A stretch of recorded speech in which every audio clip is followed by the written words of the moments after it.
We're going to go to this gentleman here and then to the lady back there. It's not so much a question as a comment.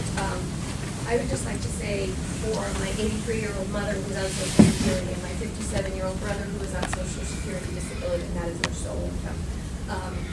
My children, who are adult children that have both had jobs in the past where they could not get health coverage, or in one case, my daughter had a job that paid about $35,000 a year, but she was paying $900 a month just for insurance.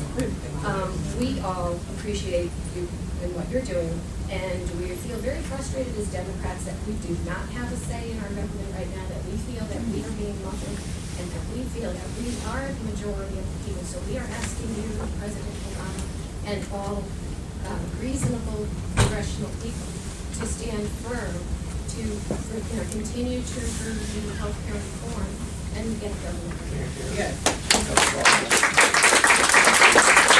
Something about if you don't like what your congressperson's doing, you can vote them out. But if you could explain to me those 33% of the Congress who's like voting type, they're moving toward the permanent Congress people, because the district that they came from, it's like all one party, and they're going to be everlasting.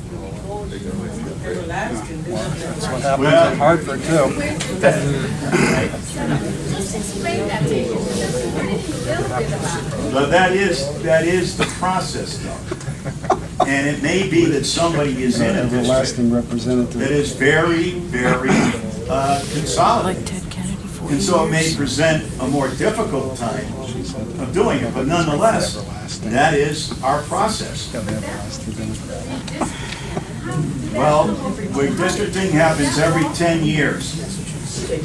But increasingly, I think people are aware of this. When you look at the way some of these districts are drawn, you're going to start to see, which I said earlier, that's a whole other discussion for another time. Just one more thing. So we're set ourselves up for this happening a lot of years to come, right?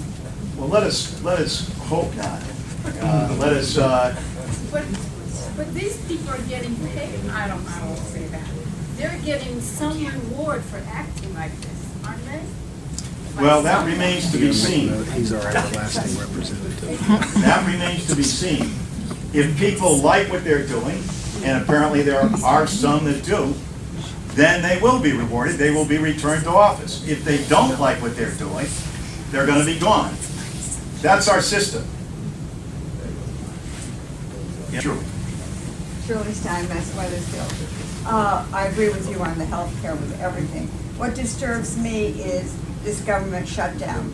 That here, our wonderful country of America are looked upon by the world as a country that can't even get together and work out its problems. There have been times, and I'm just going to go back to Ted Kennedy and Chris Dodd, they were there. Democrats and Republicans worked well together. And I think if that happens, the government shut down. And John, thank you, because I know you're working very hard to see that happen. Yeah. Thank you very much.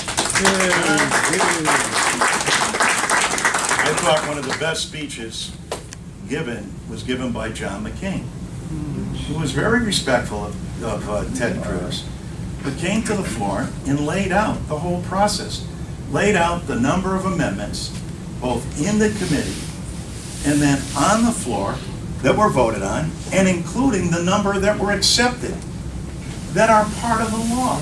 That's the way the process works. It doesn't work. And what's at issue here? And you can have vast disagreement about Obamacare and how it's implemented and what we need to do to improve it. That's a healthy discussion. But should you shut down the government in the meantime and hold the nation hostage? Hold the people hostage for something that's the law of the land, that's been approved by the Supreme Court, and is something that you can work through in conference. You don't have to shut the government down to work on these issues. In the back of the room, sir. Is there anything that you or the Democratic caucus can do to force Speaker Boehner to put a clean CR on the floor and let it be voted on? Well, there's 201 of us, it takes 218. We filed a discharge petition, which is the minority's right. We would have to get 17 Republicans to join with us. Now, typically, that would be a great breach on the part of the Republicans to go against their speaker, so it's very difficult. But I think if this were to continue, that will happen. I'm hopeful that people having gone home this week and in hearing from their constituents are going to say, okay, we may have our disagreements on the Affordable Care Act, Obamacare, but that is not the reason to shut down the government.